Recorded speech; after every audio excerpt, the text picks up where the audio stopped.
자, 오늘은 이제 보면 많은 왕의 이름이 나와요. 여러분 주보에 보면 깨알같이 글씨가 있죠. 그 도표가 있죠. 프톨레미 왕조와 셀류코스 왕조.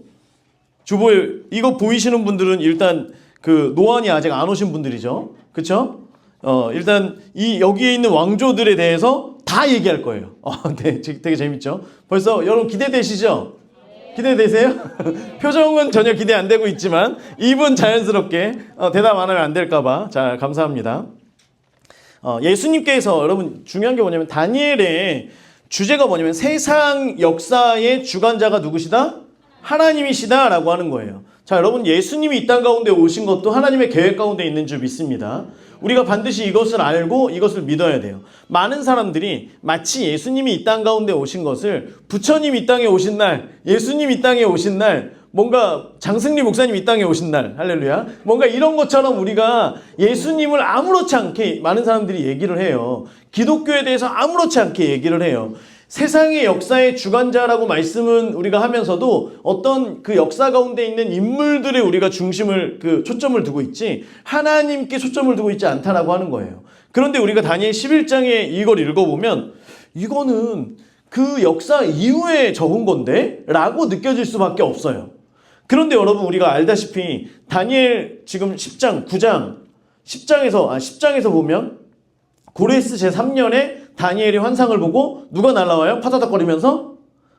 가브리엘이 날라오죠. 가브리엘 천사가 날라와서 이제 이것에 대해서 말을 계속 해주고 예수님께서도 자꾸만 다니엘이 입신하니까 예수님께서 자꾸 깨워주시고 이렇게 하면서 가브리엘 천사를 통해서 계속해서 이 환상을 풀어가는데 300년 후에 있을 일에 대해서 이거를 알려주는데요. 이게 단순히 그때 왕이 일어날 거고 나라가 망할 거고 우리가 느부갓네살 왕에게 보여줬던 어떤 금신상에 대해서는 그것도 사실 디테일하긴 한데 디테일하지만 또 그냥 이렇게 턱턱턱 이렇게 그쵸? 나라가 뭐 우리 삼국시대 뭐 고조선 뭐 이렇게 나눠지는 것처럼 굉장히 뭉뚱그려서 했다라고 한다면 이 11장을 보면 이거는 나중에 적은 건데? 라고 느껴질 만큼 굉장히 디테일하게 들어갑니다.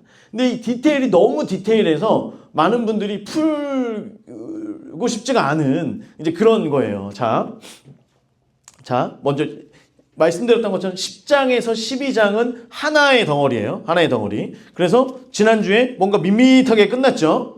그러고 나서 11장부터 이제 시작이 되는데요. 오늘은 밑줄을 많이 이렇게 안 긋습니다. 여러분들이 보시면서 그어야 될 때는 긋고요. 제가 이제 적어야 되는 거는 말씀드리면 적으시면 돼요. 자, 한번 보겠습니다. 이 전체적인 내용은 뭐냐면 큰 전쟁이 어디냐면 여러분 여기 보면 여기 보이세요? 글씨? 여기 보이면 저 뒤에 맨 뒷자리에서 여기 보이면 이전형이겠죠? 안티오쿠스 에피파네스, 안티오쿠스 4세. 자, 그래서 이쪽이 북방 왕조예요. 북방 왕조. 앞에 지도 넘겨주세요. 지도. 이거 지도로 바꿔주세요. 네. 셀레우코스 왕조와 헬라 왕 알렉산더 이후에 4개로 나라가 바뀌었죠. 여러분 지금 이제 일단 여기까지는 뭔가 계속 들어봤던 거니까 그냥 몰라도 그냥 끄덕끄덕 해주세요. 안 그러면 제가 좌절하면서 이게 계속 길어질 수 있으니까 그냥 그러려니 하고 그냥 뭔지 알죠? 자, 느낌대로 해주세요. 4개의 왕조 중에 특별히 대표되는 2개의 왕조가 셀레우코스 왕조와 프톨레마이오스 왕조. 이제 이렇게 2개의 왕조가 있고 2개가 계속 싸우는데 그 중간에 어디 갔냐면 이스라엘이 껴져 있습니다. 이스라엘이 껴있어. 마치 어떤 그 고속도로 톨게이트 병목 현상처럼 여기서 무조건 만나요. 이게 진짜 하나님의 은혜라고 하면 은혜이고 하나님께서 주시는 벌이라고 하면 벌인데 여기서 두 왕조가 계속해서 여기서 만나요. 그리고 이스라엘은 이제 우리가 계속해서 보면 알겠지만 이스라엘은 박쥐입니다. 박쥐. 이스라엘은 하나님 빼고는 다 붙어요. 하나님 빼고는 다 의지해요. 그래서 왔다 갔다 합니다. 그래서 이 셀레우코스 왕조와 프톨레마이오스 넘겨주세요. 이제 아까 다시. 자, 그래서 이쪽이 셀레우코스 왕조. 자, 여기는 대표적으로 이제 왕이 몇 세 한 번에 가면 좋은데 프톨레마이오스 여기 프톨레미는 그냥 1, 2, 3, 4, 5, 6 이렇게 그냥 내려가요. 그런데 여기는 이제 2개의 이름이 있어요. 셀레우코스와 안티오쿠스. 이 2개가 그냥 있어요. 그래서 아들 중에 셀류코스와 안티오쿠스 그냥 이렇게 있습니다. 한 놈은 셀류코스고 한 놈은 안티오쿠스고 그냥 이렇게 얘기해요. 그리고 발음이 셀류코스냐 셀리오코스냐 셀류케스냐 뭐 여러 가지가 있는데 그냥 상관 다 똑같은 말이라는 거 여러분 알고 계시면 돼요. 제가 말하다가 자꾸만 헷갈려도 그냥 그러려니 여러분들은 헷갈리지 마세요. 자, 자 그래서 지금은 1절은 고레스 3년 때예요. 고레스 3년 때. 지금 환상을 꾸었을 때. 1절의 내용이 그겁니다. 그래서 이제 이 내용을 전체적으로 보면서 적그리스도가 나타날 때 하나님의 말씀을 알고 있는 사람들은 적그리스도의 그 환란의 때를 넘길 수 있다 없다? 있다. 여러분 아직은 정신 잃으면 안 돼요. 아직은 괜찮아요. 이따가 약간 지금부터는 그냥 놓으세요. 그럼 그때 놓으면 돼요. 자, 하나님의 역사, 하나님의 말씀을 알고 있는 사람들은 환란이 오고 그리고 성전에 신상이 세워지면 마지막 때가 왔구나. 우리는 알 수 있는 거예요. 그래서 이제 약 3년 반 남았구나. 이거를 알게 되는 거예요. 그래서 말씀을 알고 있는 사람은 3년 반 남았으니까 3년 반 어떻게든지 버텨보자. 믿음으로 살아보자. 그런데 이걸 모르는 사람들은 핍박이 시작되고 나면 이거는 어떤 역사의 한 흐름이야 라고 하면서 이제 뭐 인을 치고 이런 걸 하게 되는 거죠. 자, 이 큰 전쟁은 아까 얘기했던 안티오쿠스 에피파네스 이 사람이 적그리스도의 대표적인 모형으로 나왔던 사람 전에도 말씀드렸죠. 그렇기 때문에 이 사람에게 있는 그 큰 전쟁에 대한 이야기를 위해서 지금 11장의 말씀이 가는 거예요. 자, 11장 1절 내가는 누구냐면 가브리엘 천사입니다. 가브리엘이 얘기하는 거예요. 가브리엘이 다리오 왕 메데바사 처음 메데바사 다리오와 고레스가 연합해가지고 갔던 그 다리오 왕을 원년에 일어나서 그를 도와서 강하게 한 일이 있었죠. 그러니까 우리가 알다시피 영적인 세계에서 풀어지면 이 땅 가운데서도 풀어지는 거고요. 영적인 세계가 묶이면 이 땅 가운데서 묶이는 거예요. 영적인 세계에서 다리오에게 힘을 주어서 다리오가 지금 통치를 하는 거예요. 2년 동안 이렇게 한 일이 있지 않았냐라고 얘기하는 거예요. 지금 그러면 고레스 3년이면 다리오는 이제 이미 폐위했지만 다니엘은 다리오 왕에게 이 사람이 다리오 왕이 별로 힘도 없는데 이 나라를 통치하게 된 이유가 하나님께서 천사를 통하여 힘을 줘서 그가 힘을 갖게 되어서 제국을 다스리게 됐구나 라고 하는 걸 다니엘이 알아요 몰라요? 알죠. 그러니까 가브리엘이 너 알고 있지? 내가 다리오에게 힘을 줘가지고 다니엘이 통치했던 거 알고 있는 거예요. 자, 그러면서 2절에서 이제 내가 참된 것을 내게 보이리라. 노란색. 내가 참된 것을 내게 보이리라. 그래서 앞으로 일어날 일들이 진짜다. 참된 말이다. 지금 이 모든 예언들이 참된 말이다. 라고 하는 거예요. 그래서 하나님의 계시이고 하나님의 진리이기 때문에 이것은 반드시 이루어진다. 라고 하는 걸 전제하고 이 모든 걸 얘기하는 거예요. 그러니까 다니엘 지금 네가 이 말을 들을 때 무슨 말인지 몰라. 심지어 네 후대 때 지금 여기 더테이블교회에서 말하고 있어도 거기도 잘 몰라. 전도후도 잘 몰라. 하지만 이 모든 건 누가 하신 거다? 하나님이 하신 거야. 이건 참말이야. 자, 이제 너는 그대로 갖다가 적어. 이렇게 얘기하는 거예요. 자, 그러면서 바사에서 새 왕이 일어납니다. 고레스 이후에 캄비세스, 스메리디스, 다리오 왕이 일어나요. 여기에 표현 없습니다. 자, 그리고 나서 그 중에 넷째는 그들보다 심히 부요할 것이요. 자, 넷째에다가 아하수에로 적어주세요. 아하수에로. 들어본 적 있죠? 누구 남편이에요?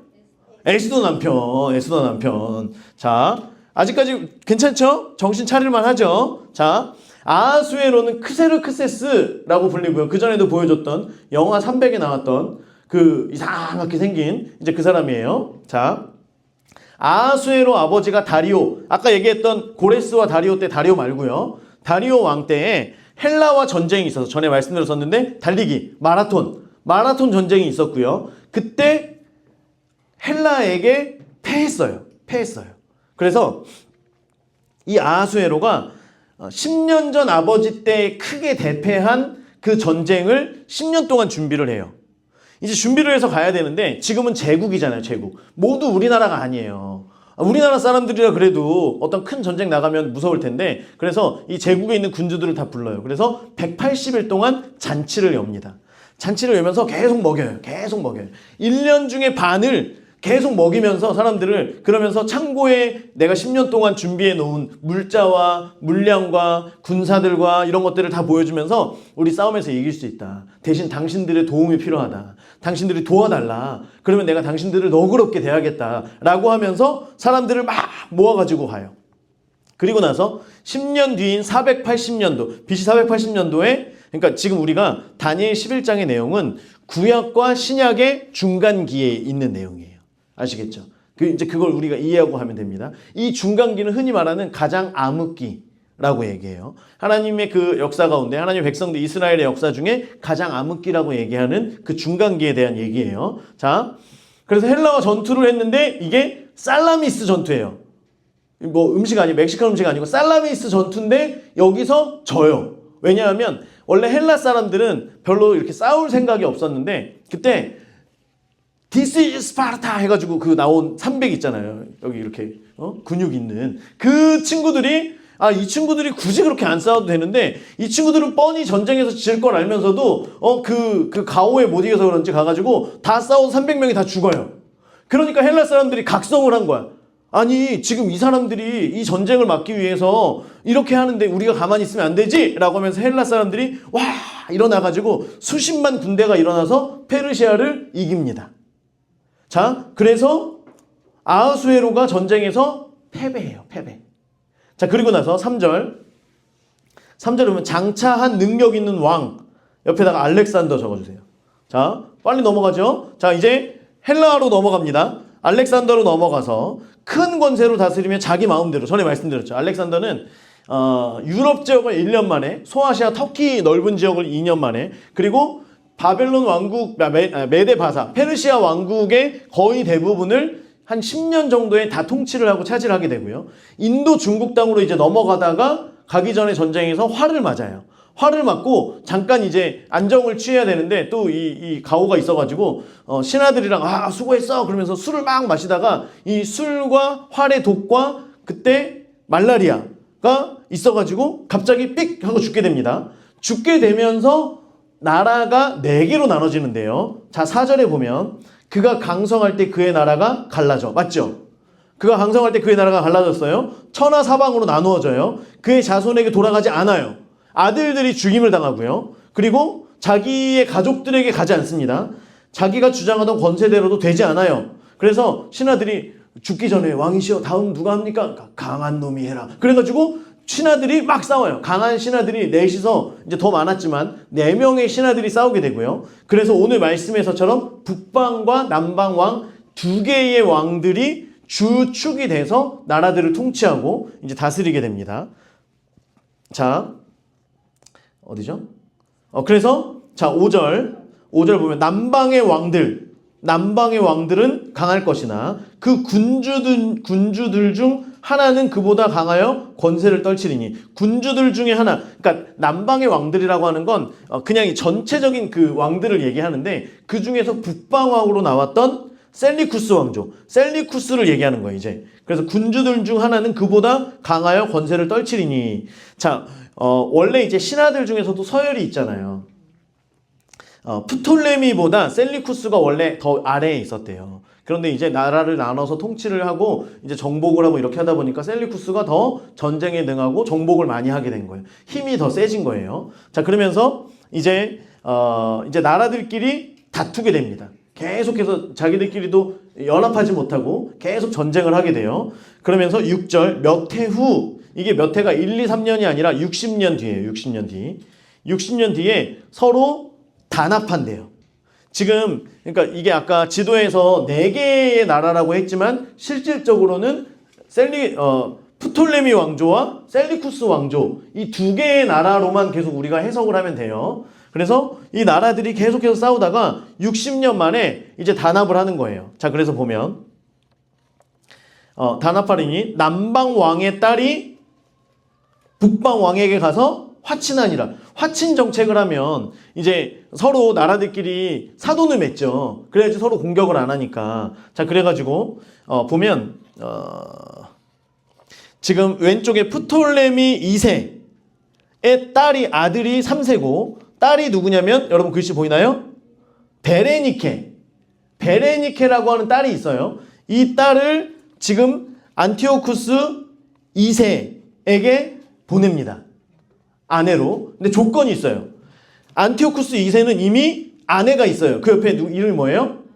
라오디스라고 하는 아내가 있어요. 그런데 조건이에요, 조건. 우리가 이제 화평을 맺는 대신에 내 딸을 아내로 맞아라. 그리고 너의 원래 있던 아내를 이제 헤어져라.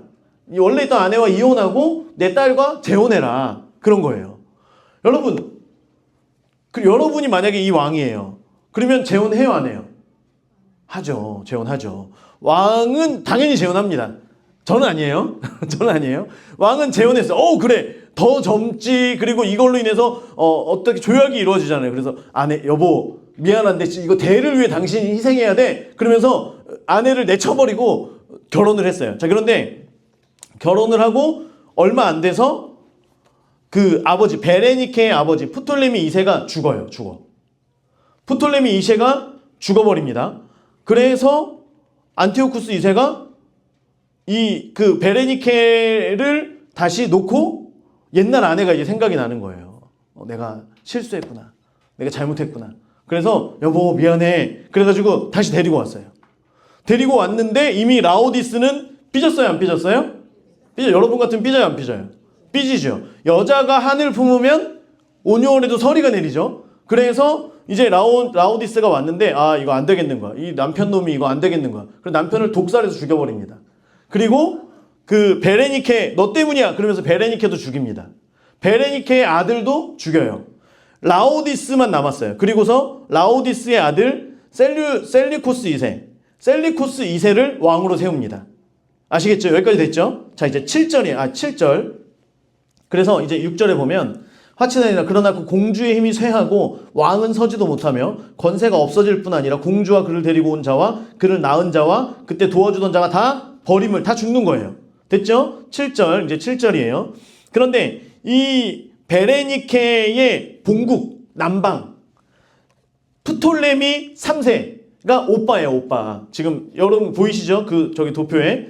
프톨레미 3세가 오빠인데, 지금 프톨레미 3세가, 자기 여동생이 죽었다는 소식을 들었어요.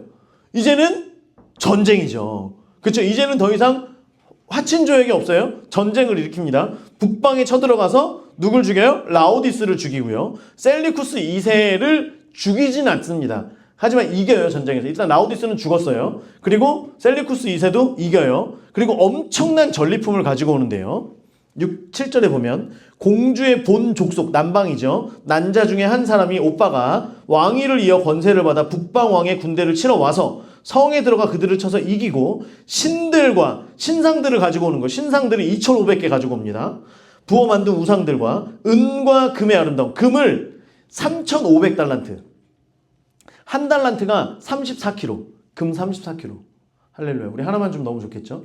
여기 하나만 떨어뜨려 놓으면 우리 정말 할렐루야인데. 자, 34kg를 몇 개? 3,500개.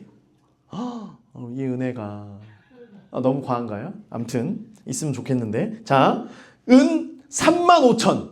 은은 10배, 그거보다 10배가 더 많아요. 은과 금을 이만큼 가지고 와요. 다 노력하여 애굽으로 가져갈 것이요. 몇 해 동안은 그가 북방을 치지 아니하리라. 이제 해가지고 내려가요. 내려가고 나서 이제 우리 서로 치지 말자. 이제는 어쨌든 원수를 갚은 거야. 내 동생 값을 지금 그만큼 받아가지고 엄청난 양을 받아가지고 지금 온 거예요. 이제 우리 서로 싸우지 말자. 자, 9절. 셀리쿠스 2세 라오디스 아까 얘기했던 그 엄마의 아들 북방왕 셀리쿠스 2세가 이제 열받죠. 그쵸? 우리 엄마를 죽여? 니네가? 그래가지고 이제 그 화친을 하자고 했는데 죽이러 가요. 지도를 보여주세요. 어떻게 가냐면 다시 앞에 거 이쪽으로 해서 요렇게 해가지고 요렇게 내려가요. 요렇게. 그러면 보통은 여기서 싸운다 그랬잖아요. 이스라엘 지역에서. 요렇게 배 타고 함대로 군함을 타고 내려가면 이제는 준비가 안 됐겠지 해가지고 내려가는데 쳐들어가지 못하고 다시 돌아옵니다. 왜냐하면 거대한 풍랑을 만나서 완전히 전멸 직전까지 가는 거예요. 공격도 한번 못하고 갔다가 다시 돌아와요. 이게 기록돼 있어요. 지금 몇 절이죠? 9절. 북방왕이 남방왕의 왕국으로 쳐들어갈 것이나 노란색 자기 본국으로 물러가리라. 엄청 준비해가지고 진짜 이를 바득바득 갈면서 갔는데 거대한 풍랑에 거의 다 전멸해가지고 다시 돌아와요. 그리고 나서 셀리쿠스 2세는 와가지고 이제 또 정비하고 뭐 이렇게 하다가 말에 떨어지는 사고로 죽어버립니다. 굉장히 어이없게 죽죠. 이렇게 해서 죽어요. 자, 그리고 나서 이제 아들 안티오쿠스 3세. 이제 이 안티오쿠스 3세는 안티쿠스 4세, 아니 안티쿠스 에피파네스, 이제 그 사람이 지금 주인공이, 나쁜 주인공이에요. 그런데 이 사람의 아버지예요. 아버지 안티쿠스 3세. 이 사람이 안티쿠스 3세와 셀리쿠스 3세 형제입니다. 형제. 보이시죠? 안티쿠스 3세와 셀리쿠스 3세. 셀리쿠스가 형님이에요. 안티쿠스가 동생이에요. 이제 남방을 치러 갑니다. 그런데 일단 그 전에 우리 아버지 때에 너무 많은 걸 뺏겼죠. 그래서 사실 전쟁 자금이 별로 없어요. 자금도 부족해. 그리고 군함이 내려갔다, 함대가 내려갔다가 거의 전멸돼. 사람도 별로 없어. 그냥 복수심만 불타오른 거예요. 정비를 물론 했겠지만. 자, 그래가지고 치러 가는데 전쟁 자금도 없어. 형님이 통치를 또 잘 못해요. 그러니까 얘는, 형님은 전쟁 캐릭터가 아니에요. 동생은 전쟁 캐릭터인데, 아, 형님, 어떻게 해요? 계속 하는데 이게 안 내려가니까 동생이 흑화해가지고 형님을 죽여버립니다. 형님을 죽이고 나서 내가 간다. 그래서 자기가 정복하면서 계속 밑으로 내려가요. 그래서 10절에 보면, 그러나 그의 아들들이 형님이랑 동생이랑 셀리쿠스 3세랑 안티쿠스 3세가 전쟁을 준비하고 많은 군대를 모아서 물이 넘침같이 나올 것이며, 그 다음에 그가 라고 나와요. 형님을 죽인 거예요, 이제. 그쵸? 형님을 죽이고 나서 이제는 혼자서 내려갑니다. 단수로 돼 있는 거예요. 그래서 10절에 보면 남방 왕의 견고한 성까지 칠 것이요 라고 나왔는데, 이제 이스라엘 지역까지 내려온 거예요. 위쪽부터 해가지고 이스라엘 지역까지 쭉 내려온 겁니다. 이제 이 이스라엘 지역까지 내려오면 이제는 밑에 있는 프톨레미 왕조도 가만히 안 있죠. 자, 11절.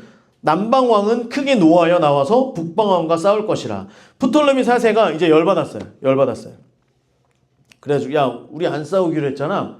너희가 지금 이렇게 해가지고 내려와? 열받아가지고 7만 명의 군사와 그 마병 5만 명의 마병과 코끼리를 73마리를 데리고 간대요. 코끼리를 왜 데리고 갔을까요? 이 당시 코끼리는 거의 탱크죠, 탱크. 그렇죠? 탱크를 지금 70세대를 가지고 간 거랑 다름없는 거예요. 자, 그래서 여기까지 내려오면서 지금 이제 북방왕 안티쿠스 3세는 지칠 대로 지쳤겠죠, 군사들이. 그래서 내려왔는데 결국에 이기지 못하고 그냥 쫓겨서 다시 올라갑니다. 이게 11절이에요. 남방왕이 크게 노하여 나와서 북방왕과 싸울 것이라. 북방왕의 큰 무리를 일으킬 것이나 그 무리는 그의 손에 넘겨준 바 되리라. 그래서 북방왕이 이기지 못하고 져서 도망가요. 12절. 그래서 이제 프톨레미 4세가 이제 전쟁을 하고 다시 돌아오는 중에 자기가 이제 이 뽕이 찬 거예요. 그래서 교만해져서 내가 신이다라고 하면서 예루살렘 성 안에 있는 성전에 들어갑니다. 내가 신이라고. 그래서 지성소에는 대제사장만 들어갈 수 있는데 지성소를 막 뚜벅뚜벅 하면서 들어가요. 난리가 난 거예요. 제사장들과 유대인들이 통곡을 하면서 거기 가시면 안 됩니다 라고 하는데 막무가내로 나와 하면서 발을 지성소에 내딛는 순간 사지에 마비가 옵니다. 마비가 지지직 와가지고 기절을 해요. 그래서 다른 대신들이 이 왕을 질질질 끌고 나와가지고 데리고 가요. 그리고 나서 얼마나 창피해요. 돌아가서는 애굽이 이제 돌아갔죠. 애굽에 돌아가서 뭐라고 하냐면 유대인들이 나한테 마법을 걸었다. 이놈의 자식들이고 마법을 걸었어. 그래가지고 애굽 지역에 살고 있는 유대인들을 싸그리 그 시민권을 박탈합니다.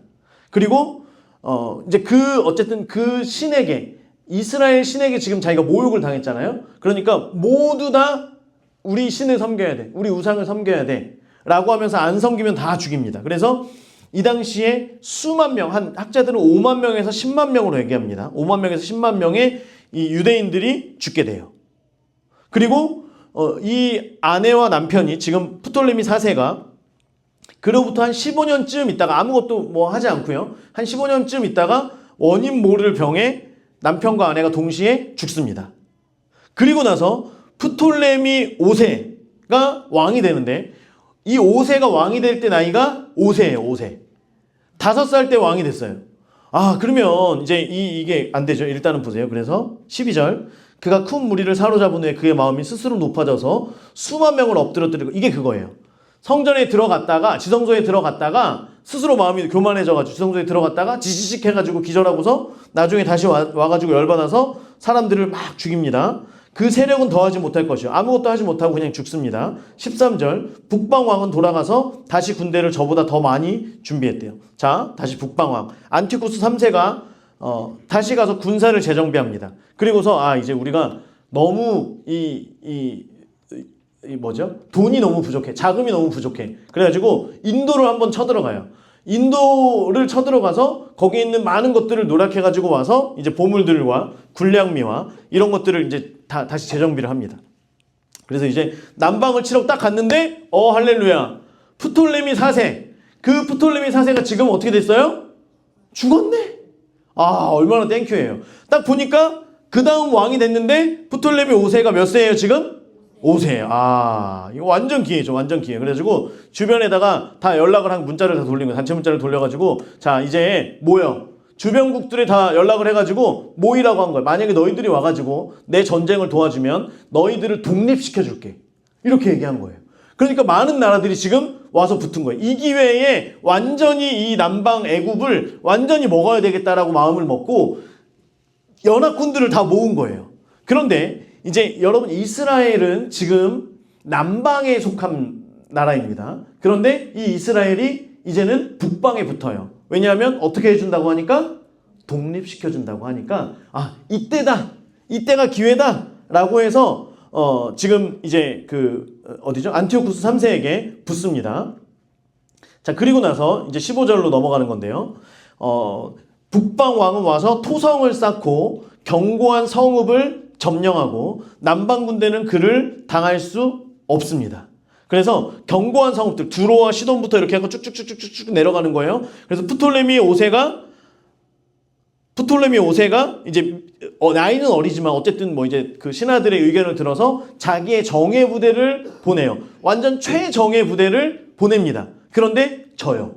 이제는 모든 전쟁이 다 끝난 거나 다름이 없는 거예요. 남방에 있는 프톨레미 5세에 자기가 데리고 있는 최정예 부대를 보내서 싸우라고 했는데 말도 없이 그냥 졌어요. 이제는 아무런 승산이 없어요. 이 남방에게는. 자, 이제는 자기 마음대로 합니다. 자기 마음대로. 그래서 15절에 남방 군대는 그를 당할 수 없으며 그가 택한 군대라도 그를 당할 힘이 없을 것이므로. 그래서 그가 택한 군대, 자기 정예 부대를 보냈지만 그를 당할 힘이 없어요. 오직 와서 치는 자가 자기 마음대로 행하리니 그를 당할 사람이 없겠고 그는 영화로운 땅에 선대요. 영화로운 땅. 예루살렘에 온 거예요. 예루살렘에. 자, 북방왕. 지금 예루살렘, 이 이스라엘 유대인들은 지금 어느 편을 들었다 그랬어요? 남쪽, 북쪽? 북쪽 편을 들었어요. 여러분, 굉장히 지금 대단하십니다. 저는 여기서 한번 입신했거든요. 여기서 너무 머리 아파가지고 한번 입신했었는데, 자, 북방에 지금 붙은 이 이스라엘 사람들이 지금 북방 군대가 이제 계속 밀고 내려오는 거예요. 그럼 여러분 환영할까요? 안 할까요? 환영하죠. 제가 그 전에 말씀드렸죠. 거진에서는 많은 분들이 이렇게 우리가 농담으로 북한 국기 집에 있냐고. 목사님 북한 국기가 집에 있어요? 없죠. 그러니까 그거 하나씩 준비했다가 나중에 북한 쳐들으면 이렇게 흔들면서 어서 오시나요? 이거 해야 된다고. 그러면 북한이 막 이러면서 내려간다고요. 지금 이스라엘 사람들이 딱 그거예요. 지금 기다리고 있다가 박수를 치고 막 이렇게 했어요. 그래가지고 왔어요. 그러니까 기분이 좋아가지고 그러는데 지금 문제가 뭐냐면 예전엔 너희가 남방왕 프톨레미 5세를 섬겼냐? 이제는 나를 섬기라는 거예요. 아니 약속이랑 다르잖아요. 분명히 독립시켜준다 그랬는데 여러분 화장실 들어갈 때랑 나올 때가 다르죠. 그래가지고 나를 섬겨야지. 그러니까 유대인들이 기분이 좋아요, 안 좋아요? 안 좋죠. 약속이랑 다르지 않습니까? 약속이 틀린 거 아닙니까? 이러는 사람들은 다 죽입니다. 싹 다 죽여요. 그래서 14절에 보면 그게 그 얘기예요. 보면 중간에 포악한 자가 스스로 높아져 내 백성 중에서도 이스라엘 사람들 중에서도 포악한 자가 스스로 높아져서 환상을 이루려 할 것이나 그들이 도리어 걸려 넘어지리라. 이해가 되시죠? 이것을 우리가 독립할 때이구나 라고 하면서 환상을 봤다는 건 우리가 하나님 보여주시는 환상이 아니라 자기 꿈을 꿨다는 거예요. 그래서 될 줄 알았는데 자기 꾀에 걸려서 다시 넘어지는 거예요. 이해가 되죠? 자, 그래서 대들다가 더 많이 죽습니다. 더 많이. 그래서 여러분 보세요. 이스라엘 백성들은 어떻게 독립을 하려고 했어요? 그냥 힘 있는 곳에 붙는 거예요. 여러분 이스라엘은요 가나안 땅은 물이 비가 내리면 물이 그냥 빠지는 땅이에요. 그런데 그곳은 흉년이 없어요. 왜? 하나님께서 이른 비와 늦은 비를 내려주시고 하나님께서 함께 하시기 때문에 그곳은 비옥한 땅이에요, 늘. 그런데 이스라엘 백성들은요, 모든 전쟁에서 그들의 승리는 군사력이 아니라 하나님을 의지하는 게 그들의 군사력이었던 거예요. 그런데 이들이 하나님은 의지하지 않고 지금 어려움을 당하고 있으면 이 사람들이 뭐 해야 돼요? 회개해야죠, 회개. 기도해야죠, 기도.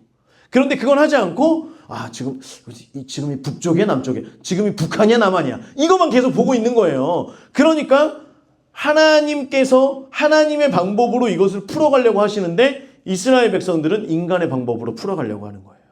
하나님께서는 이 모든 역사가 하나님께서 통치하시는 역사라고 분명히 말씀하셨는데 이스라엘 백성은 그게 아니라 내가 어느 곳이 더 힘이 있나? 내가 어느 곳에 가야지 우리가 살 수 있나? 이것만 계속 계산기를 두드려보고 있었던 거예요. 그게 아니라 하나님께서 원하시는 마음은 다니엘서 9장에서 다니엘에게 하나님께서 미래에 나타날 일들, 큰 전쟁이 있고 큰 나라, 그 적그리스도가 일어나서 이런 것들을 말씀하실 때 다니엘은 금식하면서 하나님 앞에 기도하잖아요. 백성들의 죄를 가지고 나의 죄처럼 끌어안고 하나님 앞에 기도했던, 울면서 회개했던 그 기도를 하나님께서는 기다리고 계신다라고 하는 거예요. 여러분, 이게 계속해서 이 유대인들이 이걸 모르고 여러 가지 계속 문제가 있으면 그러면 어떻게 하지? 저쪽에 또 붙었다가 이렇게 되면 어떻게 하지? 또 저쪽으로 붙었다가 이것을 하나님께서 기뻐하시는 게 아니라고 하는 거예요. 여러분, 하나님, 이 땅 가운데 있는 모든 문제도 하나님 안에서 하나님과의 관계로 인해서 풀어지는 줄 믿습니다. 우리가 사람과의 관계 문제라고 생각되죠? 아니에요. 하나님과 관계의 문제가 재정립되고 하나님과의 관계의 문제가 풀어지면 이 땅에 있는 모든 문제들이 풀어지는 줄 믿습니다. 우리가 이 믿음을 가지고 하나님 앞에 나아가야지만 우리 문제들이 해결함 받게 되는 거예요. 이 믿음이 없으면요, 우리가 나라가 잘 되고 나라가 더 경제적으로 부하게 되어지고 어떤 전 세계 가운데 이런 어떤 많은 일들, 이런 것은요 하나님께서 역사하지 않으시면 되지 않는다라고 하는 거예요. 여러분, 대한민국이 100년 전에 대한민국을 얘기하잖아요. 100년 전에는요 지금 전 세계 모든 나라들보다도 최빈국이었던 우리나라였어요. 그런데 그 나라가 공업이 발전하고 나라가 계속 강성하게 되고 지금도 여러 가지 K-팝이나 이제는 한국을 모르는 나라가 거의 없죠. 한 20년 전만 해도요 한국을 모릅니다. 한국을 몰라요. 코리아 얘기하면 그나마 공부한 사람들은 노스 코리아는 알지 사우스 코리아는 전혀 몰라요. 그런데 지금 그 나라가 어느 나라에 가도 우리 한국 사람이 우리 코리안입니다 그러면 안녕하세요 막 하면서 K-팝 얘기하고 하는 게 지금 우리나라의 상황이라는 거예요. 여러분, 우리나라가 일어선 것은 결코 우리가 잘나서가 아니에요. 한국 사람들의 그 기질이 대단하고 그랬으면 옛날에도 그랬어야죠. 옛날에 안 그랬잖아요. 우리나라 사람들은 그런 기질이 아니라니까요. 이 땅 가운데 복음이 들어오고 복음이 심겨지고 그 복음으로 인해서 사람들이 말씀 앞으로 나아가고 거기에서 이전의 일들을 우상 숭배의 것들을 회개하고 하나님 앞에 무릎 꿇고 나아갔을 때 이 나라가 강성하게 되어진 줄 믿습니다. 여러분, 이 나라가 다시 한번 하나님 앞에서 부흥이 있고 다시 한번 이 나라의 경제가 살기 위해서는 우리가 뭐 해야 돼요? 기도해야 된다는 거예요. 회개하고 기도할 때에 이 나라가 하나님 앞에 다시금 세워지는 줄 믿습니다. 그때의 우리 가정의 문제도 우리가 기도하며 나아갈 때, 그때의 우리 교회의 문제도, 이 나라의 문제도, 그 모든 문제들이 해결함 받게 되는 줄 믿습니다. 이 믿음이 우리 가운데 반드시 장착이 돼야 돼요. 그런데 이스라엘 사람들은 그게 없었죠. 자, 그래서 17절부터 안티오코스 3세가 이제 본토를 치려고 계속해서 쭉쭉쭉 내려가다가 프톨레미 5세하고 화친을 맺어요. 왜 그러죠? 죽이려고 지금 내려가고 있었는데 화친을 맺어요. 왜냐하면 프톨레미 5세가 나이는 어리지만 얘가 한 게 뭐냐면 로마와 손을 잡았어요. 그래서 로마가 이제 그 바닷가 쪽에서 이렇게 주둔하고 있다가 안티오코스 3세가 이렇게 내려오니까 야, 결정해. 네가 화친을 맺든지 아니면 우리랑 한번 붙든지. 로마가 지금 이 당시 신흥 세력으로 막 떠오르고 있기 때문에 전쟁에서 이길 수가 없어요. 그래가지고 그냥 화친을 맺기로 합니다. 그러면서 안티오코스 3세가 자기 딸을 프톨레미 5세에게 딸을 아내로 주는데 그 이름이 누구냐면 클레오파트라. 여러분 너무 좋아하는 클레오파트라. 근데 그 클레오파트라는 나중에 이제 더 밑에서 나오고요. 이 클레오파트라는 그 클레오파트라는 아니지만 어쨌든 클레오파트라라는 거, 클레오파트라를 아내로 줍니다. 자, 이때 프톨레미 5세의 나이가 7살. 클레오파트라의 나이가 12살. 연상이죠, 연상. 그래서 저도 연상을 좋아해가지고 연상이랑 만나죠. 자, 12살, 5살 연상. 누나니까, 야, 가가지고, 이제 네가 잘 가스라이팅을 해. 그래서 어떻게 하냐면, 나중에 이제 나라를 통째로 장인어른에게 줘야 된다고 이제 그렇게 계속 네가 가스라이팅을 해. 그래가지고 알았어요 아빠. 그리고 클레오파트라가 막 클레오파트라 노래 부르면서 알지? 그 노래를 부르면서 막 해가지고 내려갔단 말이에요. 클레오파트라 하면서 내려왔어요. 했는데 클레오파트라가 연하였지만 여러분 연하의 매력은 뭐냐면 시간이 지나면 지날수록 진국이라는 거예요. 그쵸? 그래요 안 그래요? 아, 네.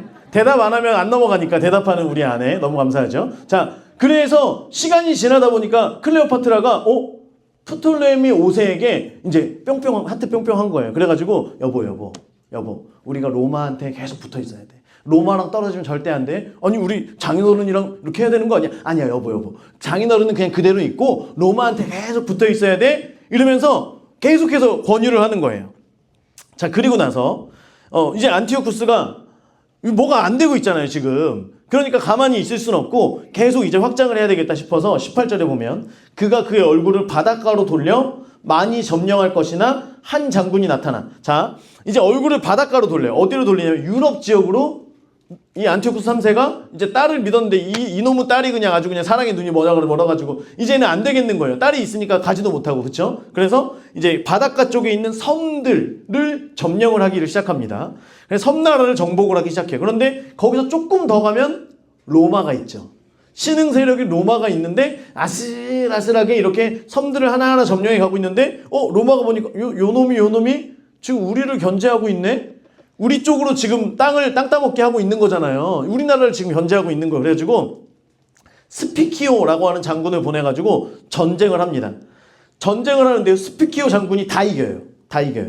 그래서 18절 중간에 한 장군이 나타나 그의 정복을 그치게 하고 그 수치를 그에게로 돌릴 것이므로. 이게 무슨 얘기냐면, 자, 전쟁을 해요. 전쟁에서 지면 전쟁 배상금을 물립니다. 전에 한번 말씀드린 적이 있었는데 이게 이제 안티오쿠스 4세의 그 배경이 되는 얘기인데요. 자, 전쟁 배상금을 물리는데 전쟁 배상금이 매년 1000달란트. 매년 금 1000달란트를 하는 거예요. 아까 34kg짜리의 금을 1000개를 한 번이 아니라 매년 바치라는 거예요. 너무 잔인하죠. 그런데 어쨌든 전쟁에서 졌으니까 바치라니까 바쳐야 돼요. 한 3, 4년 이렇게 바치고 나니까 더 이상 바칠 금이 없는 거예요. 그래가지고 그나마 이 땅이 넓잖아요 지금. 그래서 안티오쿠스 땅이 넓으니까 어디에 내 제국 내에 금이 있다는 소문을 들으면 가가지고 금을 탈탈 긁어가지고 다 오는 거예요. 그래서 수치를 그에게로 돌릴 것이라고 하는 건 내 나라에 가서 내가 우리나라의 그 제국에 있는 금을 다 싸그리 긁어가지고 가야 되는 그 수치를 자기가 당하게 되는 거예요. 그리고 전쟁 배상금으로 너희가 지금까지 정복한 섬들을 다 반환해. 다 반납을 해요. 그리고 전쟁 배상금을 안 주면 안 되니까 아들을 안티오쿠스 에피파네스, 안티오쿠스 4세를 볼모로 잡아놓습니다. 감옥에다가 갖다 넣어놔요.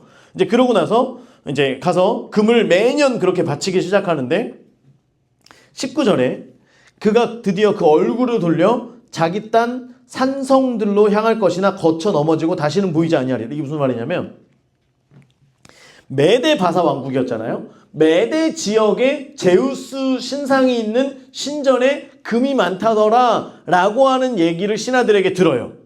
그래가지고 가서 금을 가지러 갔다가 그 지역에 있는 사람들에게 폭동이 일어나서 맞아서 죽습니다. 안티오쿠스 3세가 맞아 죽어요. 그래서 거쳐 넘어지고 다시는 보이지 아니하리라. 그때 죽습니다.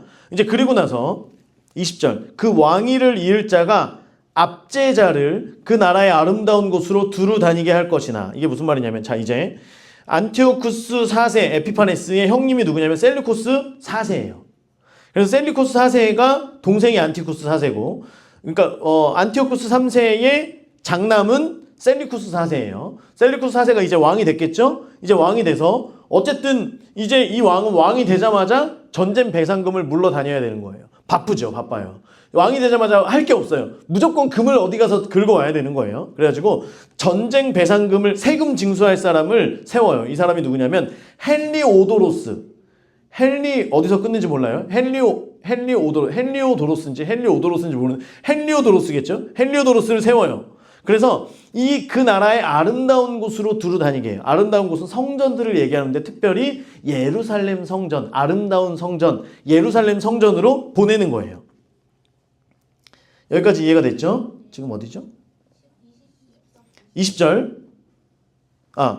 자, 두루 다니게 할 것이나, 자, 이제 그래서 셀리쿠스 4세가 헬리오도로스를 보내서 가서 금을 가지고 와라. 그래서 헬리오도로스가 예루살렘 성전에 이제 들어가죠. 예루살렘 성전에 들어가는 순간 헬리오도로스가 하나님의 영광의 임재를 경험합니다. 할렐루야.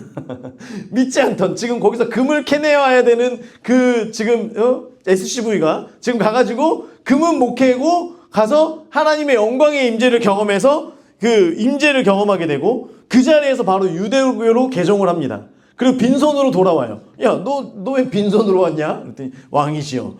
지금 우리가 이럴 때가 아닙니다. 거기는 하나님이 계시는 성전이기에 우리는 아무것도 그곳에서 하면 안 됩니다. 너 미쳤냐? 지금 그리고 나서 자꾸만 이 헬리오도로스가 자꾸만 자기 신앙 고백하고 자기 간증하고 막 그러는 거예요. 하나님의 우리 환상 보면 막 간증하잖아요. 간증하고 막 이러고 막 다니고 있는 거예요. 야, 미쳐버리겠는 거죠. 그래가지고 야, 너 뒤로 빠져라. 그리고 나서 지금 자기가 막 가서 이제 내가 직접 가겠다는 거야. 얘가 어느 정도였으면 지금 뭔가에 씌어가지고 지금 온 거 아니에요. 이 하나님을 모르는 사람이 봤을 때는 얘가 지금 뭔가를 보긴 봤구나. 내가 가야 되겠다. 그래가지고 자꾸만 내가 가려고 하는데 헬리오도로스가 계속 말리잖아요. 아니야, 내가 갈 거야. 그러다가 헬리오도로스가 열받아가지고 왕을 독살시켜서 죽여버립니다. 그래서 이제 20절에 맨 뒤에 보면 어디죠? 몇 날이 못 되어 망할 것이요. 그래서 셀리쿠스 4세는 별거 하지도 못하고 그냥 죽습니다. 아무것도 하지 못하고 죽어요. 그리고 그의 왕위를 이을 자가 비천한 사람이라 그러잖아요. 동생이니까 원래는 왕위를 이을 수가 없어요. 원래는 누가 돼야 되냐면 데메트리우스, 그 밑에 있죠. 셀리쿠스 4세 밑에 데메트리우스가 왕이 돼야죠. 그 아들이니까. 그런데 동생이 이제 왕이 되는 거예요. 그러니까 비천한 사람. 이 사람은 지금 로마에 갇혀 있죠. 볼모로 잡혀 있는데 이제 어쨌든 자기는 왕자니까 아버지가 용돈도 많이 보내줘. 형님도 그래도 뭐 쓸 걸 보내줘. 그러니까 보물이나 이런 보석들이 돈이 많은 거예요. 그래서 거기 있는 신하들과 관리들을 뇌물을 계속 준 거예요. 뇌물도 뭐 조금 주는 게 아니라 막 10억, 20억씩 막 주면서 이 뇌물들을 다 매수를 하기 시작한 거예요. 그러면서 얘기하는 거예요. 아버지가 죽었다는 소식을 들었어요. 이제 형님이 있어. 여러분 한번 생각해봐요. 형님이 나를 별로 안 좋아하거든요. 그러니까 형님에게 전쟁 그 배상금을 여러분들이 달란트를 금을 받기 위해서는 나를 둘 게 아니라 누굴 둬야 돼요? 형님 아들을, 가족을 둬야지. 저는 이제는 몸값이 떨어집니다. 그러니까 형님 아들이랑 저를 교체하세요. 근데 이 관리들이 듣더니 받은 것도 많겠다. 그래가지고 바꿔줘요. 안 될 것 같은데 이게 돼요.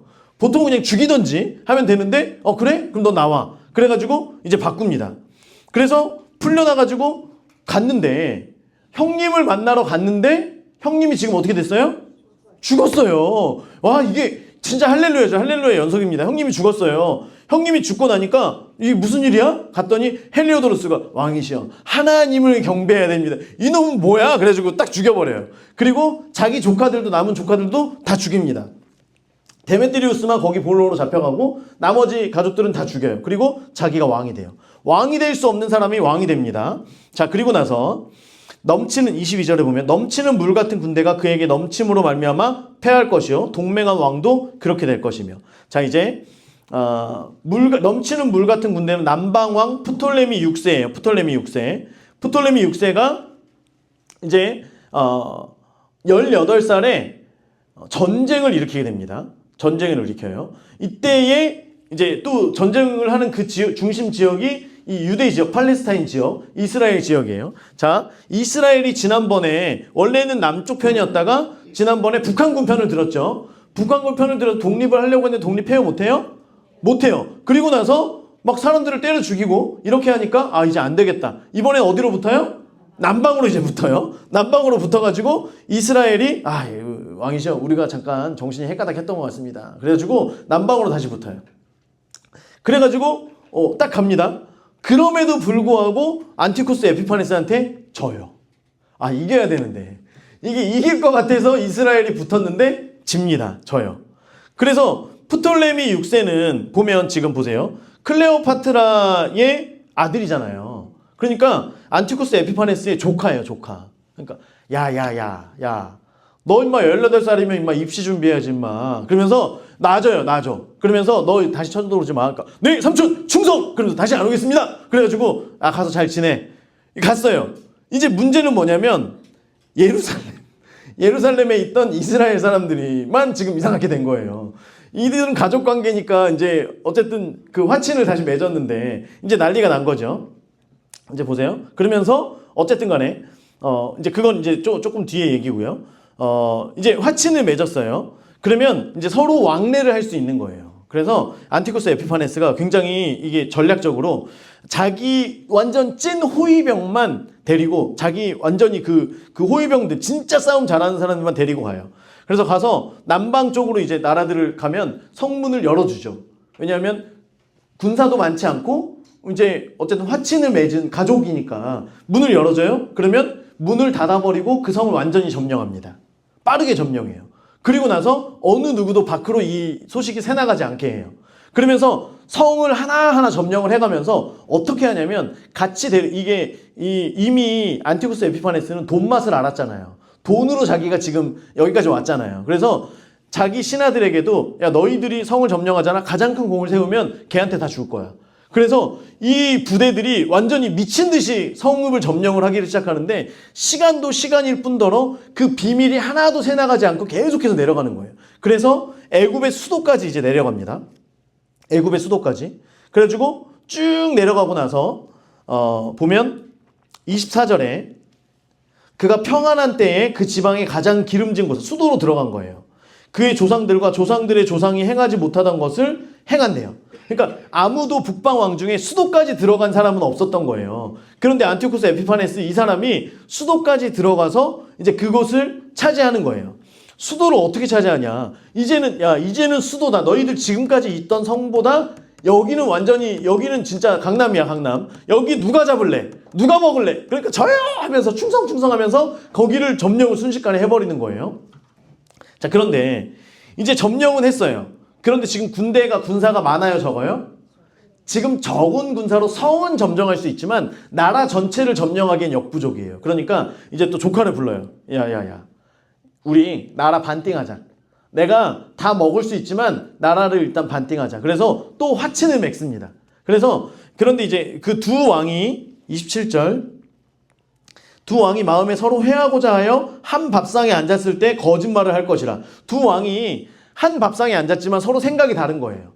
지금 이제 안티쿠스 에피파네스는 나라의 절반만 줘. 그리고 나서 다시 재정비해가지고 완전히 쳐들어올 생각을 지금 하고 화친을 맺고, 지금 이제 프톨레미 6세는 일단 반을 내가 내주되 다시 재정비해서 나머지를 차지할 것이다. 이제 서로 딴 생각을 하고 있는 거예요.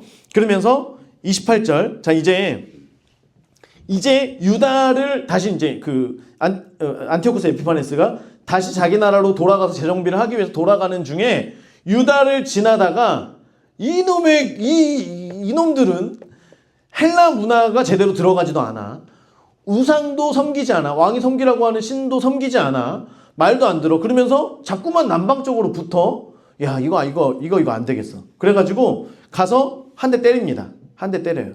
대제사장을 패하고, 그리고 레위인이 아닌 베냐민 사람을 제사장으로 세웁니다.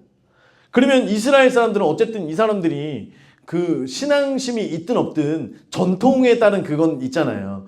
안 됩니다. 안 돼? 그럼 다 죽이는 거예요. 싸그리 다 죽여요.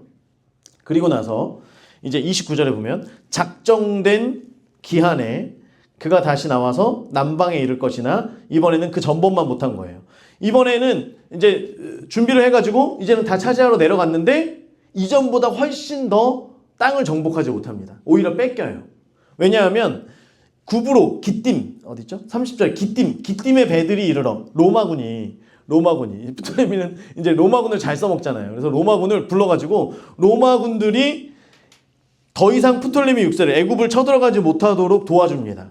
그래서 전쟁도 제대로 못하고, 지금 전쟁도 제대로 못하고 이제 돌아가다가 생각해보니까 유대인들을 생각하면 할수록 열받는 거예요. 아, 이놈들이, 아, 저놈들은 아주 그냥 눈에 가세요. 그래가지고 이때부터 혹독한 이제 이 큰 전쟁이 시작이 되는 거예요. 유대인들이 기분 나쁜 거죠. 그래서 율법을 다 폐지하고 율법을 지키지 못하도록 성전 안에 제우스 신상을 세워서 더 이상 하나님을 절하지 못하게 하고 안식일을 지키지 못하게 하고 할례를 못하게 하고 아침 저녁으로 제사를 드리던 모든 것을 다 폐해버리고 성경책을 두루마리를 찾아서 누구라도 읽으라 그러면 다 불태우고 성경책을 읽는 사람들은 다 잡아서 죽이는 거예요. 그리고 10만 명 가까이를 다 죽여버리고 나머지는 또 다 노예로 팔아버리고, 이게 큰 전쟁의 이야기입니다. 그래서 자기 땅으로 돌아갈 때 보면 자기 땅으로 돌아갈 때 맺은 거룩한 언약을 배반하는 자를 살핀다라고 하는 건 30절 뒤에 자기 땅에 돌아가서 맺은 거룩한 언약을 배반하는 자들은 살필 것이며, 하나님 앞에 절하지 않고 내가 지금 말하는 거 너희들이 다 지키면 너희들한테 돈 줄게, 너희들한테 성읍을 줄게, 재산 줄게, 이렇게 얘기한 거예요. 그러니까 많은 유대인들이 배도하는 거예요. 유대인들이 안 그럴 줄 알았는데 돈 맛을 아는 안티오쿠스 에피파네스의 그 말에 현혹돼서 사람들이 배반하고 배신자들이 많이 생겨나는 겁니다. 자, 그러면서 31절, 군대는 그의 편에 서서 성소 곧 견고한 돛을 더럽히며 매일 드리는 제사를 폐하며 멸망하게 하는 가증한 곳을 세울 것이며, 아까 말씀드렸죠. 제우스 신상을 세우고 돼지고기를 제물로 삼아서 제사장들한테 먹여요. 제사장들이 이것을, 돼지고기는 부정한 것이기 때문에 안 먹으려고 하면 다 죽입니다. 그러면서 32절, 언약을 배반하고 악행하는 자를 속임수로 타락시킬 것이나, 언약을 배반하고 악행하는 자를 속임수로 타락시키는 거예요. 하나님을 떠나 사는 사람들, 이들을 속임수로, 그러니까 준다고 했던 것도 사실 안 주는 거예요. 뭐 그런다고 이 사람들한테 성읍을 주겠어요. 하나도 약속은 안 지키고요. 그러면서 계속해서 배반할 수 있도록 이렇게 하는 거예요. 그리고 나서 하지만 오직 32절 중간에 자기의 하나님을 아는 백성은 강하여 용맹을 떨치리라. 빨간색으로 비추세요. 오직 자기의 하나님을 아는 백성. 자, 오늘 제목이 뭐예요? 말씀 제목이 하나님을 아는 자예요. 하나님을 아는 자, 즉 하나님의 말씀을 아는 자, 이들은 강하여 용맹을 떨치리라 라고 하는 거예요. 율법을 끝까지 지키는 사람들 계속해서 죽이고 고문하고 화형으로 죽이기도 하고요. 재산을 다 몰수하고 이렇게 하지만 하나님 편에서 하나님의 뜻대로 살아가는 사람들, 즉 하나님을 알고 하나님의 말씀을 아는 사람들이 있었다라고 하는 거예요. 그 말씀이 지금 이 다니엘 말씀이죠. 다니엘이 300년 전에 적어놓은 이 말씀들을 사람들이 읽으면서 사람들이 깨닫게 되는 거예요. 아, 이 모든 일들이 지금 다 그대로 이루어진 거예요. 너무 디테일하게, 너무 세세하게 이루어진 거예요. 그래서 이게 우연이 아니라 하나님께서 다니엘을 통해서 이런 일이 있을 거라고 말씀하신 그 일대로 그대로 됐구나. 이제 신상이 세워졌구나. 6년 반 정도를 다스린다라고 했는데 그 중에 신상이 세워졌기 때문에 이제 절반, 3년 반이 남았구나 라고 하면서 이 하나님의 말씀을 아는 사람들은 절대 무릎 꿇지 않고 항복하지 않고 믿음을 지키더라 라고 하는 거예요. 그런데 이것을 모르는 사람, 말씀을 모르는 사람, 하나님을 모르는 사람들은 배도할 수밖에 없죠. 이게 언제 끝날지 모르잖아요. 이 힘이, 이 세력이, 이 엄청난 핍박이 언제 끝날지 모르잖아요. 그냥 끽하면 말만 잘못하면 죽는 거예요. 할래하면 바로 죽는 거예요. 하나님의 말씀대로 하나라도 하려고 하면 다 죽는 거예요. 그러니까요, 배도할 수밖에 없는 가운데 하나님을 아는 하나님의 백성들은 계속 하나님의 말씀을 듣고 성경적인 가치관과 사고를 가지고, 그래서 이것이 우리 가운데 믿음으로 들어와서 우리의 신앙을 지켜가는 거예요. 여러분, 우리가 말씀을 듣는 것이 굉장히 중요하다고 하는 거예요. 여러분, 우리가 주일 말씀이 조금 어려울 수 있거든요. 하지만 이 말씀들, 수요일에 계속해서 성경 공부하고 이런 것들이 여러분들 가운데 들려지면 이 말씀이 그냥 내가 지식으로 아는 것을 넘어서서 우리의 삶 속에 나의 가치관을 바꾸고 내 안에 믿음으로 작용되어서 우리가 어떤 이런 어려운 일들이 있을 때 마지막 때를 향하면 향할수록 우리가 하나님을 향한 믿음을 더 지킬 수 있게 되는 줄 믿습니다. 이 말씀이 여러분들 가운데 새겨져야 되는 거예요. 하나님을 아는 자들은 더 용맹을 떨치고 더 강한 자로, 이기는 자로 살아남게 되는 겁니다. 그래서 사람들이 어려운 가운데에서도 계속해서 버티자 하는 거예요. 아, 저 사람들이 어떻게 버티지? 아, 말씀이 있었구나. 많은 사람들이 하나님을 떠나가다가도 이것을 말씀을 말로만 하는 게 아니라 우리 지켜야 됩니다. 말로만 하는 게 아니라 진짜 몸으로 자기들이 고통을 고난을 당하면서 몸으로 이 말씀을 지켜 행하는 사람들을 보면서 아, 나도 그렇게 해야 되겠구나. 내가 이전엔 몰랐지만 내가 하마터면 잘못된 배교의 길로 갈 뻔했지만 하나님을 향해야 되겠다. 이것이 언젠가 끝이 있겠구나. 나도 저 사람들처럼 믿음을 가져야 되겠구나. 어떤 사람들은 칼날에 죽고요. 화형을 당하고 사로잡히고 약탈을 당합니다. 그러면서 어떤 사람들은 그들이 몰락될 때 도움을 조금 얻을 것이라 그래요. 34절에 보면 몰락할 때 도움을 조금 얻을 것이나 많은 사람들이 속임수로 그들과 결합할 것이며 어떤 사람들은 같은 민족이니까 배신할 수 없으니까 도와주는 척하지만 이미 내 마음속에는 항복하는 데 있는 거예요. 여러분 이런 신앙인들도 있다라고 하는 거예요. 마지막 때에 우리가 환난 가운데 어려움을 당하는 가운데 있을 때 내 민족이고 나도 그리스도인이니까 나도 지켜야지 라고 하면서도 마음속에서는 이미 666을 찍고 이미 하나님을 떠나서기로 마음 가운데 결단해 있는 사람들도 있을 수 있다라고 하는 거예요. 이런 사람들도 있어요. 그러다가 이제 35절에 보면 오늘 마지막이에요. 그들 중 지혜로운 자 몇 사람이 몰락하여 무리 중에서 연단을 받아 정결하게 되며 희게 되어 마지막 때까지 이르게 하리니 이는 아직 정한 기한이 남았음이라. 이제 지혜로운 자 중에 몇 사람이 몰락하여 학살당하고 이런 것들을 보면서 끝까지 믿음을 지키는 걸 다른 사람들도 보면서 도전을 받는 거예요. 하면서 말씀을 아니까 성경을 아니까 하나님을 아니까 이게 믿음이 되는구나 라고 하면서 나를 돌아보는 거예요. 겉모습은 지금 뭔가 신앙을 지키는 것처럼 배도하지 않는 것처럼 하고 있지만 이미 마음속에는 언제든지 그때가 오면 배도할 준비가 되어 있는 그 신앙인들조차도 이 사람들을 보면서 우리가 돌아서야 되겠다. 다시금 하나님께로 돌이켜야 되겠다. 회개해야 되겠다. 라고 하는 믿음들이 조금 새겨지게 된다라고 하는 거예요. 여러분 우리가 이 땅 가운데 이기는 자가 되시길 주의 이름으로 축원합니다. 지금 세상은요 예수가 어디 있냐라고 그렇게 얘기하고 있죠. 그런 가운데에서 하나님의 말씀이 들어온 사람들은 예수 그리스도는 이 땅 가운데 오셨고 우리를 위해 죽으셨고 부활하셨으며 하늘로 올라가셨다가 올라가신 대로 다시 오십니다 라고 하는 그 믿음의 고백이 우리 가운데 흔들림 없이 당당하게 선포되어질 수 있기를 주의 이름으로 축원합니다. 여러분 예수님은요 이 중간기 암흑기에 가장 어두운 때에 이 땅 가운데 오셨어요. 약속대로. 예수님께서 성경의 모든 말씀 가운데 약속되어진 대로 이 땅 가운데 오셨어요. 그리고 그 약속대로 십자가에서 죽으셨어요. 여러분 하나님의 약속은 반드시 이루어지는 줄 믿습니다. 천하 만민이 복받는 대로 이루겠다라고 하시는 하나님의 그 약속은 반드시 이루어진다라고 하는 거예요. 여러분 그러면 우리는 배도하는 자의 편에 서겠습니까? 아니면 하나님을 아는 자, 말씀을 아는 자, 믿음이 있는 자의 편에 서서 강한 자로 이기는 자로 살아남겠습니까?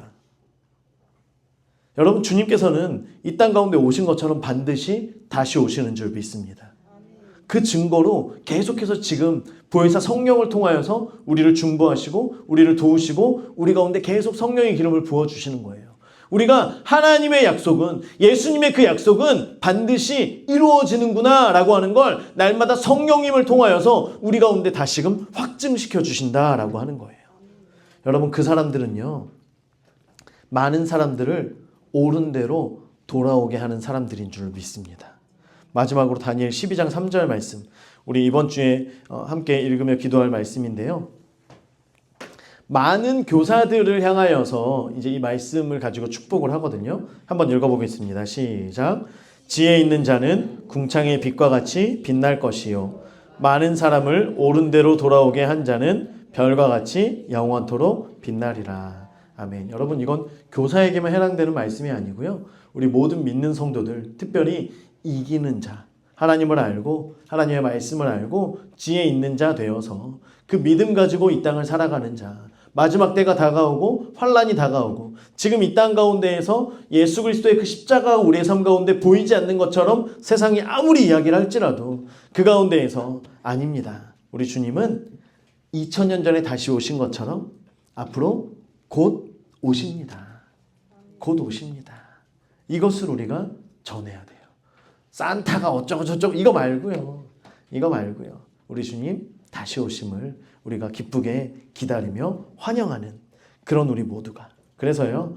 말로만 이야기하지 말고요. 몸으로. 저도 잘 안 돼요. 저도 잘 안 돼요. 그런데요. 한번 해보자고요. 우리가 말씀을 읽으면 읽을수록 우리가 기도하면 할수록 그런 사람 되어보자고요. 이기는 자 되어보자고요.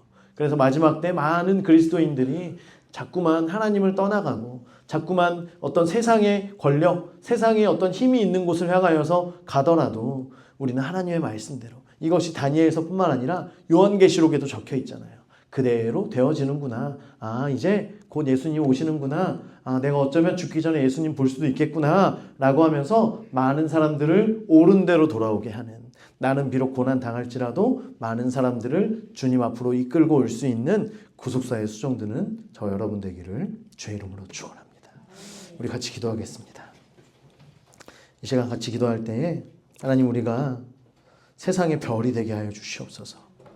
세상에서 많은 사람들이 이 땅 가운데 오신 주님을 모르고 주님을 떠나 사는 이 세상 가운데에서 2000년 전에 여러분 동방박사들은요, 별을 보고서 예수님을 찾아갔대요. 세상 많은 사람들이 지금 무엇을 보고 저들의 길을 찾아가겠습니까? 우리를 봐야죠. 저와 여러분을 봐야죠. 이 땅의 주인 되신 하나님을 저들이 보지 못하잖아요. 만물을 통하여서 하나님을 보게 하셨는데 그걸 보지 못하잖아요. 그러면 우리가 그 별이 되어야 되지 않겠습니까? 하나님 먼저 내가 하나님의 그 말씀을 아는 자, 하나님을 아는 자 되어서 많은 사람들에게 별과 같이 되어지게 하여 주십시오. 하나님 또한 내가 저들을 옳은 대로 인도함으로 말미암아 하나님 앞에 별과 같은 그 영광을 누리는 자가 되게 하여 주시옵소서. 구속사의 수종드는 우리 모든 한 사람 한 사람, 우리 더 케이블 교회 모든 성도들 되게 하여 주시옵소서. 주의 이름 한번 부르고 기도합니다. 주여!